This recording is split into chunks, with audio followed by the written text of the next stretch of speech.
Imaginez avoir 22 ans, être au seuil de la célébrité, fou amoureux d'une femme qui comprenait chacune de vos notes. Et puis, en un instant brutal, tout s'effondre. Le 12 août 1965, la vie de Serge Lama a basculé à jamais. Ce soir-là, près d'Aix-en-Provence, il monte dans une voiture avec deux êtres qui comptaient plus que tout pour lui. Ce qui s'est produit ensuite n'a pas seulement ôté des vies, cela a anéanti un avenir. Son monde s'est renversé. Ce qui a suivi n'était pas seulement une convalescence, c'était des décennies à vivre avec la douleur, la culpabilité et des cicatrices invisibles.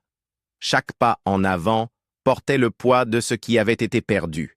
Et aujourd'hui, à 82 ans, après une vie de silence et de chansons qui murmuraient la vérité, Serge Lama admet enfin ce que beaucoup soupçonnaient. C'est l'accident qui m'a abattu. Il n'avait que 22 ans. Jeune, ambitieux, magnétique. Serge Lama, étoile montante de la chanson française, commençait à briller. Après des années de galères dans les cabarets et de petits spectacles dans les clubs enfumés de Paris, il perçait enfin. En tournée à travers la France en première partie de Marcel Amont, véritable idole du moment, Lama vivait son rêve. Mais le destin, comme souvent, en avait décidé autrement. Le 12 août 1965, ce rêve s'est brisé, violemment, sans préavis. La tournée l'avait mené près d'Aix-en-Provence. Ce soir-là, il monta dans une voiture avec deux êtres chers à son cœur, sa fiancée, la brillante pianiste Liliane Benelli, et Jean-Claude Grenassia, son régisseur et frère cadet du chanteur Enrico Macias. Au volant, Jean-Claude lui-même, à peine majeur, fraîchement titulaire du permis et sous pression énorme. Il gérait deux tournées à la fois et roulait à vive allure sur des routes inconnues. Dès le départ, Lama ressent un étrange pressentiment. Un malaise sourd. Il observe la conduite nerveuse de Jean-Claude, les dépassements dangereux, les virages serrés, et ne peut se défaire de l'idée qu'un drame approche. « Je le sentais depuis le début », dira-t-il plus tard. « Je me disais, un jour, il va se passer quelque chose. » Et c'est arrivé. La voiture quitte la route et percute un platane, puis un autre, et encore un autre. Au total, 8 platanes sont percutés en série. Un enchaînement d'une violence extrême. Le véhicule est méconnaissable. Jean-Claude est tué sur le coup. Liliane aussi. Serge Lama est le seul survivant. Éjecté de la voiture, étendu sur le bitume, le corps brisé, Lama lève les yeux vers le ciel nocturne. Il se souvient des étoiles, d'une clarté presque irréelle après l'impact. « Je croyais être Saint-Exupéry », racontera-t-il, en référence à l'auteur aviateur du Petit Prince. Quand on m'a soulevé pour me mettre dans l'ambulance, je me suis dit, voilà, je le savais. Mais l'horreur ne faisait que commencer. À l'hôpital, en reprenant connaissance, Lama découvre toute l'ampleur du drame. L'amour de sa vie, Liliane, est morte. Pianiste de talent rare, elle avait accompagné Barbara avant de rencontrer Serge. Elle était lumineuse, libre, surdouée, et elle l'aimait profondément. Leur amour était fusionnel, intense, digne d'un roman. Et maintenant, elle n'était plus là. Alitée sous morphine, Lama ne faisait que hurler son prénom dans la nuit. Encore, encore, comme pour la ramener. Elle est toujours avec moi, confiera-t-il plus tard. Tant de chansons que j'ai écrites, sans m'en rendre compte, c'était pour elle. Physiquement, Lama a survécu. Mais à quel prix? Son corps est détruit. Il passe presque une année entière à l'hôpital, subit 14 opérations majeures. Son pied gauche est paralysé, sa jambe droite, surchargée, s'use prématurément. Son bassin se détériore, et la douleur, constante, devient son ombre. « Je ne suis pas droit », dira-t-il crûment en 2021. « Mon pied gauche est mort, ma jambe droite est épuisée, mon dos me lâche. Et la douleur, elle est partout, incessante, insupportable. Il ne courra plus jamais. Marcher devient un calvaire. Son pas est déséquilibré, Sur scène, sa jambe plie parfois sous lui. C'est arrivé plusieurs fois, confesse-t-il.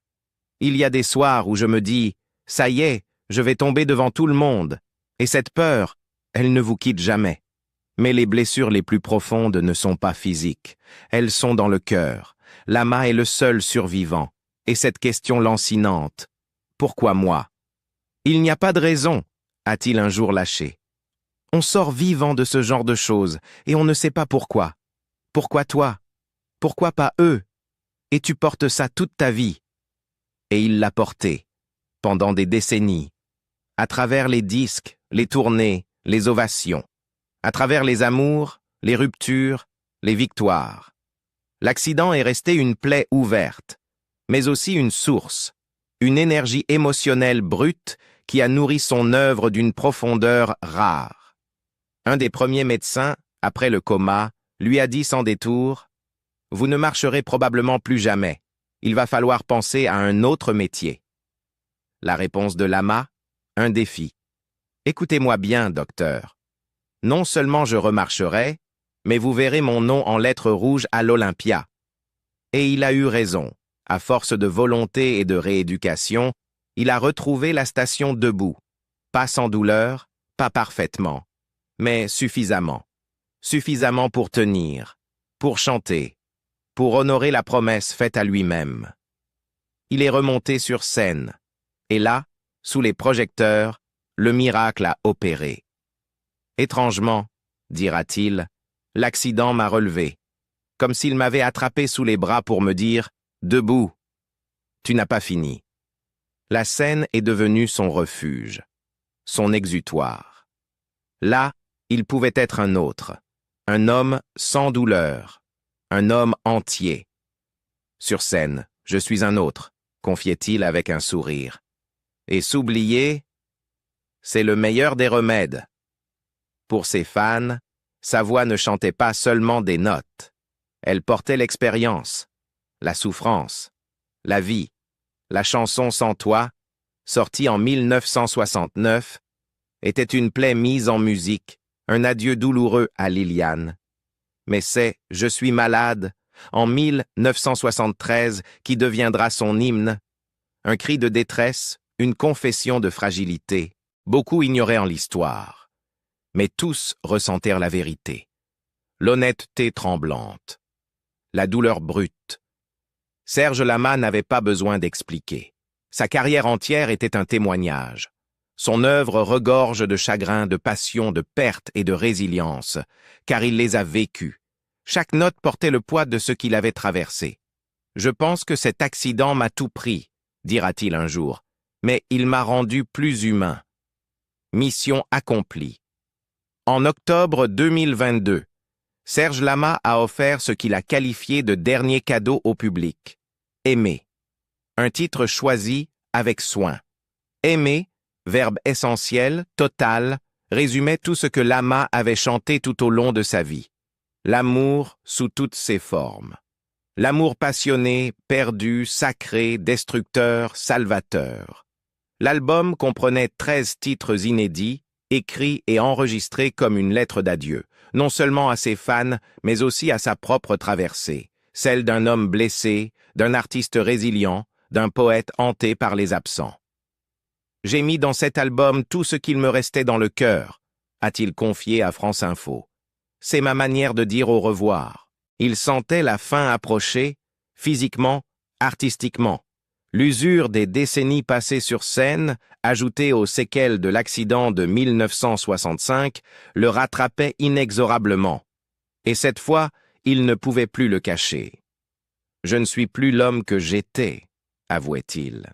« Et je refuse que mon public me voie m'effondrer. » Ce choix, il ne l'a pas pris à la légère. Presque 60 ans de carrière, plus de 24 albums studio, 9 enregistrements live, des centaines de concerts. Sa voix avait vieilli avec noblesse, mais son corps, lui, lâchait. Son pied gauche était resté paralysé. Sa jambe droite, surmenée, faiblissait. Son bassin s'effondrait. Et la douleur, constante, invalidante, était devenue son quotidien. Dans une interview accordée aux Parisiens, Lama évoquait cette souffrance avec une lucidité désarmante. « Ma jambe droite est épuisée, mon bassin s'affaisse et j'ai mal partout. Les anciennes blessures sont revenues avec violence. Je suis arrivé à une fatigue qu'on ne peut pas décrire. » Et pourtant, renoncer à la scène était une idée vertigineuse. Car elle avait toujours été son abri, son sanctuaire. Sur scène, l'homme qui boitait en coulisses se transformait en un poète inébranlable. Aimer n'était pas un adieu amer. C'était une offrande pleine de tendresse, de poésie, d'immense gratitude. Les textes parlaient de mémoire, de transmission, de la fragilité du temps qui passe.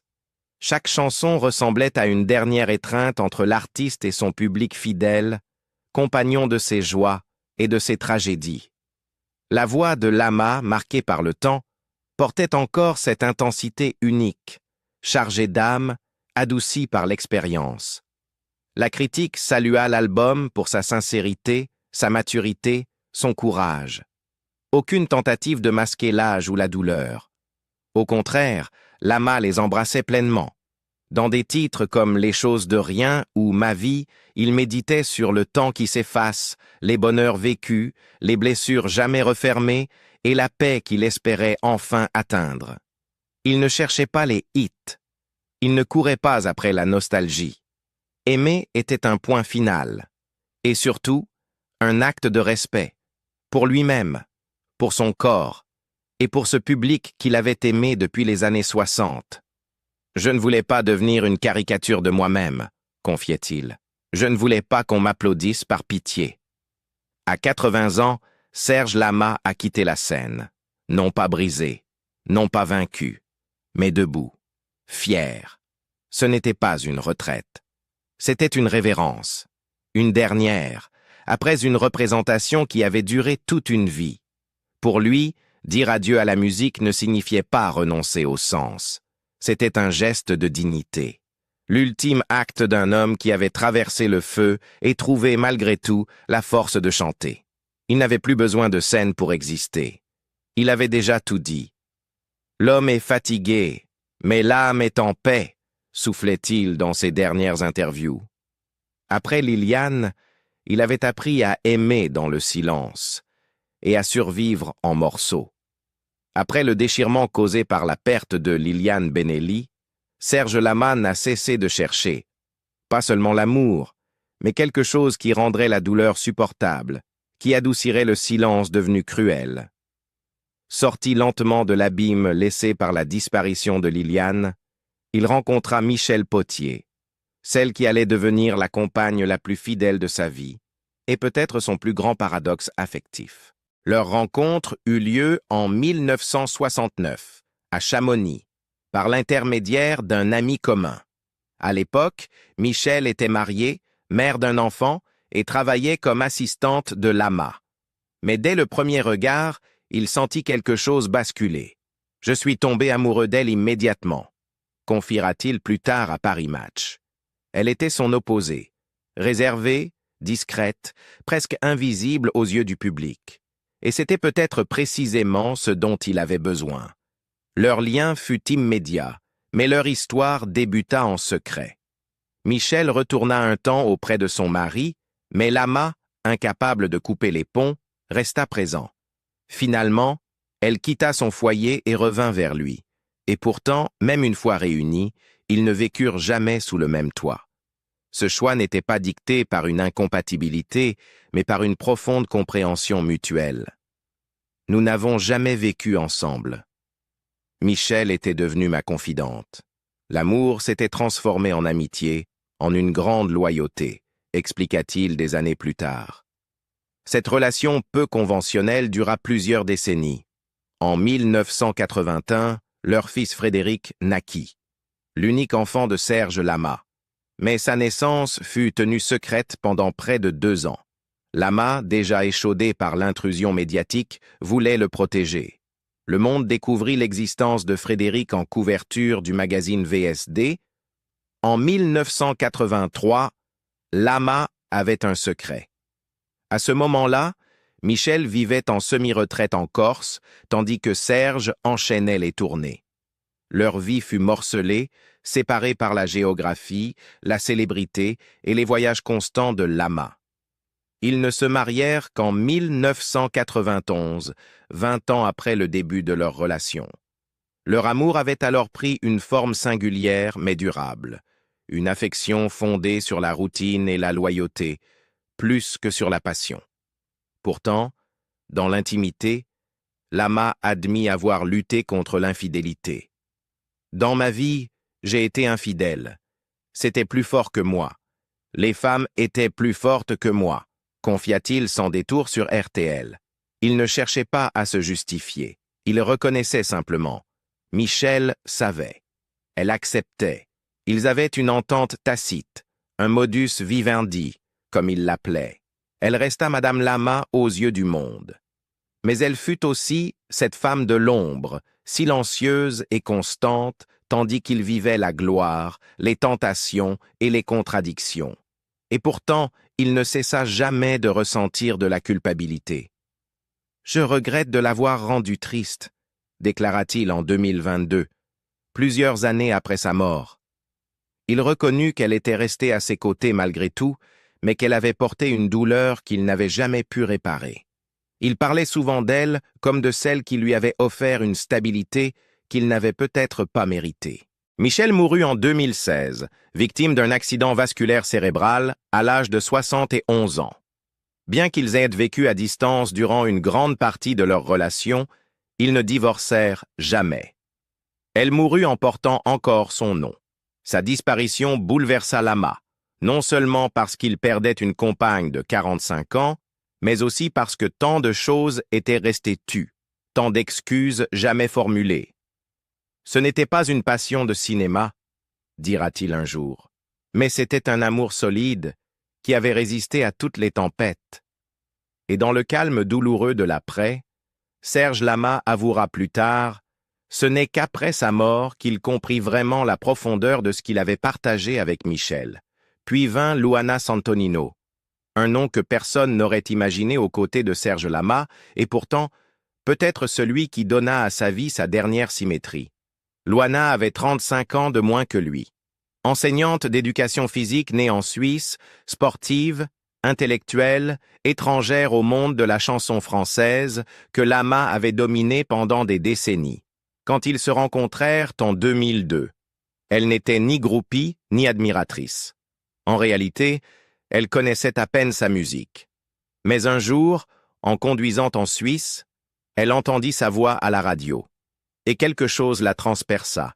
« C'était comme si j'étais entrée dans la radio », confiera-t-elle plus tard. Elle se rangea sur le bas-côté et pensa « Cet homme a quelque chose à dire ». Elle ignorait son nom. Mais elle savait qu'elle devait le rencontrer. Le destin, ou quelque chose de plus fort, s'en mêla.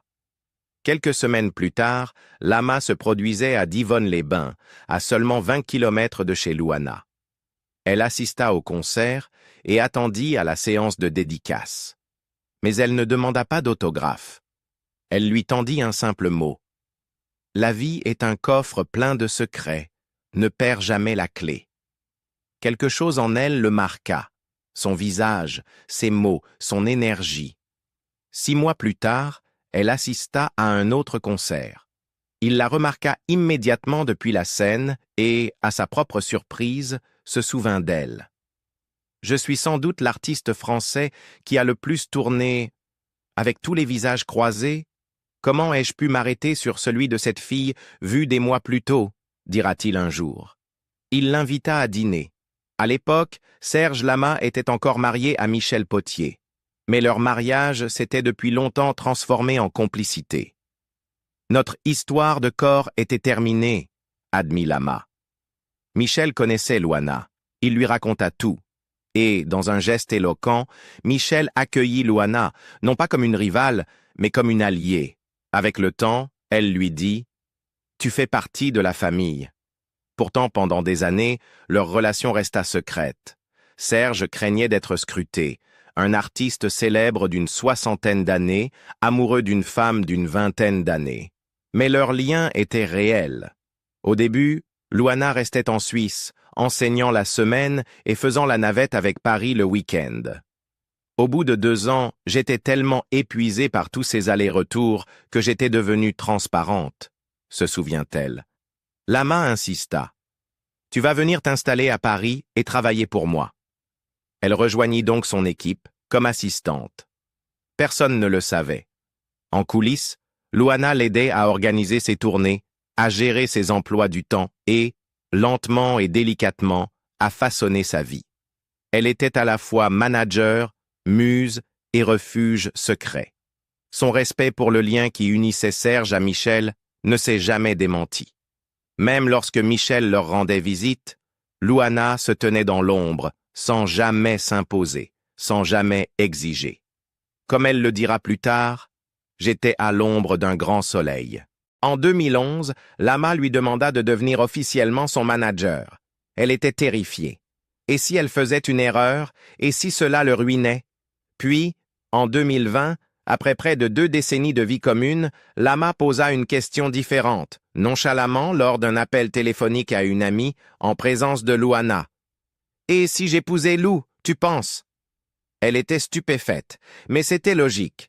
À ce moment-là, Michel était décédé. Frédéric, le fils de Lama, avait donné sa bénédiction. La famille de Luana l'adorait. Ils avaient passé des vacances ensemble, et Lama savait la vérité. « Je ne sais pas quand je vais partir. Puis-je quitter cette femme comme ça, sans lui donner mon nom? » Non, ce n'était pas possible. Luana Santonino était censée s'appeler Lama. Ils se sont mariés le 11 février 2021, jour de son 78e anniversaire et de sa première apparition sur scène. La cérémonie était présidée par Rachida Dati, maire du 7e arrondissement. Intime, émouvante et discrètement provocante, Lama portait un costume et des baskets. Luana était en blanc. Et pour la cérémonie religieuse qui a suivi, l'artiste lyrique Vincent Niclot a chanté « l'Ave Maria ». Aujourd'hui, Lama porte 2 alliances. À sa main droite, Michel. À sa gauche, Luana. 2 vies, 2 héritages. Et il insiste sur leur coexistence. « C'est important pour nous que Michel reste présente dans nos vies », a-t-il dit. Et Luana acquiesce. Leur maison est imprégnée de poésie et de routine. Chaque matin, Serge lui écrit un poème d'amour.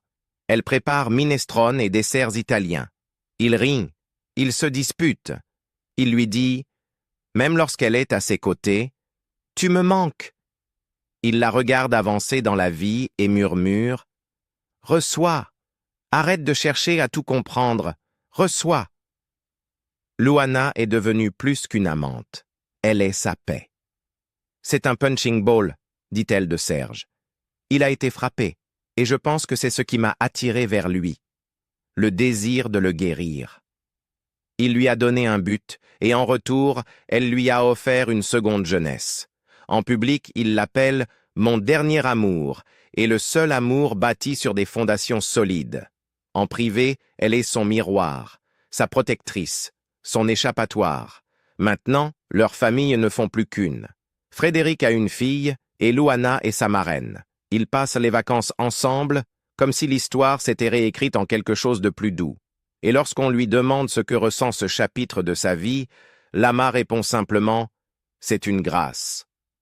Ce n'était pas seulement un accident de voiture, c'était un avant et un après.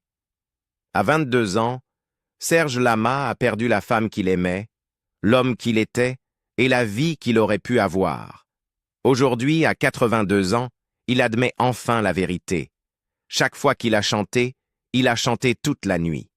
Il a vécu, mais est-il vraiment revenu? Au cours des années qui ont suivi, il a tenté de se reconstruire à travers des amours compliqués, des loyautés discrètes et une relation longtemps cachée qui allait devenir son dernier refuge. Dites-nous ce que vous en pensez. La musique l'a-t-elle sauvé ou l'a-t-elle emprisonné dans ce moment? Aimez, commentez et abonnez-vous pour découvrir d'autres histoires de survie, de chagrin et d'héritage.